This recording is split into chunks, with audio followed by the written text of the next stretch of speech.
వాక్య భాగం ఉపవాసం. ఉపవాసము అనగా చాలా ఉంటుంది. హల్లెలూయా. దేవుడికి ఉపవాసం అంటే చాలా ఇష్టం. ఉపవాసం నుండి ప్రార్థన చేయడం అంటే దేవుడికి చాలా ఇష్టం. ఇది ద్వారా మనము దుర్మార్గులు కట్టిన కట్టను విప్పే ఉపవాసం గురించి చెప్పుకున్నాం. ఆ ఉపవాసంలో ఏం చెప్పుకున్నామంటే ఒక 3 చెప్పుకున్నాం. ఒకటి, రక్షణ లేని వారికి సువార్త ప్రకటించుటయే ఉపవాసం. రెండోది, సొంత కార్యములు కాక ఇతర కార్యములు చూచుట ఉపవాసం. మూడోది, ఇతరులకు అన్యాయము జరగకుండా కాపాడుట అనేది ఉపవాసం. అయితే ఈరోజు మన ఉపవాస భాగ్యం 4వ అంశం, చావుకు పట్టబడిన వారిని తప్పించుట. హల్లెలూయా. ఏంటండి? చావుకి పట్టబడిన వారిని తప్పించుటే ఉపవాసం. దాని గురించి ఈరోజు మనం వాక్య భాగం చెప్తాం. హల్లెలూయా. అయితే చావుకి పట్టబడిన వారు ఎవరైనా చావుకి పట్టబడిన వారు? సామెతల గ్రంథం 24వ అధ్యాయం 11వ వచనం మనం చూసుకున్నట్లయితే, చావులకై పట్టబడిన వారిని నీవు తప్పించుము, నాశనమునందు పడుటకు జోగుచున్న వారిని నీవు రక్షింపవా. హల్లెలూయా. 24వ అధ్యాయము 11వ వచనం మనం చూసుకున్నట్లయితే, ఇక్కడ మనతో దేవుడు మాట్లాడుతున్నాడు. ఏమని మాట్లాడుతున్నాడండి? చావునకై పట్టబడిన వారిని నీవు తప్పించుము, నాశనమునందు పడుటకు జోగుచున్న వారిని నీవు రక్షించుము. హల్లెలూయా. హల్లెలూయా. చావునకై పట్టబడిన వారిని అంటే ఎవరండి? వారిని తప్పించమంటున్నారు. చావులకు పట్టబడిన వారు ఎవరు? అన్యులు. దేవుడంటే తెలియనివారు, దేవుడంటే నిరీక్షణ లేనివారు, దేవుడంటే ఎరగనివారు, దేవుడంటే పూర్తిగా తెలియనివారు. వారికి హఠాత్తుగా ఏమవుతుంది? చావు వస్తుంది. హల్లెలూయా. ఏమవుతుంది? హఠాత్తుగా చావు వస్తుంది. అలాంటి వారు పట్టబడిన వారిని తప్పించుము. ఎవరు తప్పించాలి? దేవుడే తప్పించాలి. దేవుడు సేవకులకు ప్రేరేపించి ఎక్కడైతే అలాంటి వారు ఉన్నారో వాళ్ళ దగ్గరికి వెళ్ళి వారి సువార్త చెప్పాలి.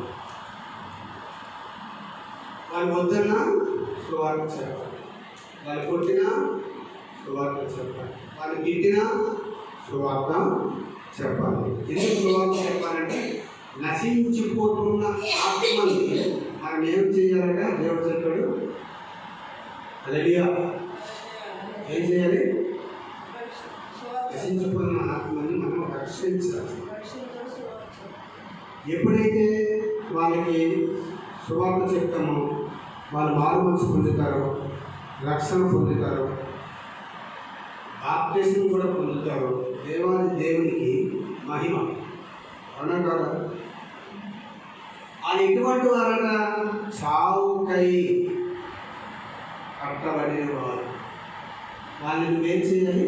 తప్పించాలి. నాశనకరమైన జిగట ఊగులో నుంచి వాళ్ళని నువ్వు తప్పించాలి. ఎందుకు తప్పించాలి అని అంటే ఎవరు కూడా నరకానికి పోవడానికి వీలు లేదు. ఎందుకు?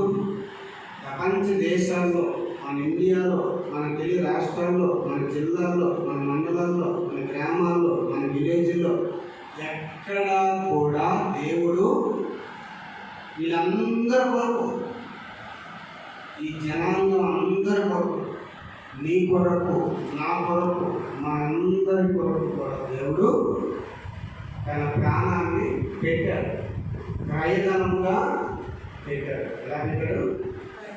క్రయధనముగా పెట్టాడు. హల్లెలూయా. ఆ క్రయధనము ఎలా అంటే దేవుడు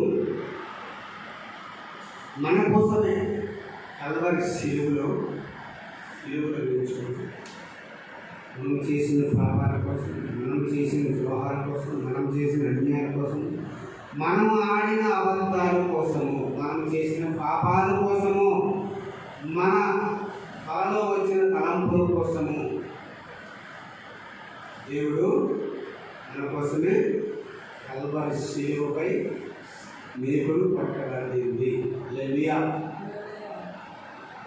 అయితే నీ కోసము నా కోసము ఇంత త్యాగము చేసిన ఆయన త్యాగము మర్చిపోతాను. కొంతమందికి తెలియట్లేదు, కొంతమందికి అవగాహన లేదు, కొంతమంది యేసుక్రీస్తు పేరు మానవుని దేవుడట అని ధ్యానం చేస్తున్నాడు. ఆయన అందరికీ దేవుడు, చాకల వాళ్ళకి దేవుడు, వంశాల వాళ్ళకి దేవుడు, పాపోలకి దేవుడు, నీకు దేవుడు, నాకు దేవుడు, అందరికీ దేవుడు. రెడ్డికి దేవుడు, కొమ్మటి వారికి దేవుడు, బ్రాహ్మణులకు కూడా దేవుడే. హల్లెలూయా. ఎస్సీ వారికి దేవుడే, ఎస్టీ వారికి దేవుడే, అలాగే తక్కువ కులములకు కూడా అతను దేవుడే. అతను రావడం ఎవరి కోసం వచ్చాడు? తక్కువ కులం కోసం. హల్లెలూయా. ఎవరి కోసం వచ్చాడు? తక్కువ కులం కోసం, తక్కువ కులం వారి కోసమే వచ్చాడు. డబ్బున్న కోసం రాలేదు. హల్లెలూయా. ధనమున్న కోసం రాలేదు. వ్యాధుల్లో ఉన్న కోసం, బాధల్లో ఉన్న కోసం, దరిద్రాల్లో ఉన్న కోసం, దురాత్మలతో పీడింపబడి వారి కోసమే వచ్చాడు. వాళ్ళందరికీ స్వస్థత ఇచ్చాడు. హల్లెలూయా. ఎంతోమందికి స్వస్థతలు ఇచ్చాడండి. గుడ్డి వారికి చూపునిచ్చాడు, చెవిటి వారికి వినికిడినిచ్చాడు, గుడ్డి వాడికి నడకనిచ్చాడు, మూగవాడికి నోరునిచ్చాడు, గుడ్డి వారికి చూపునిచ్చాడు, చావు బ్రతుకుల్లో ఉన్నవారిని బ్రతికించాడు, మరణ పడకల మీద ఉన్నవారిని కూడా బ్రతికించాడు, మరణంలో ఉండి చనిపోయి 4 రోజుల తర్వాత సమాధిలో ఉంచబడిన వారిని కూడా దేవుడు రక్షించాడు. హల్లెలూయా. అలాంటి దేవుడు నిన్ను నన్ను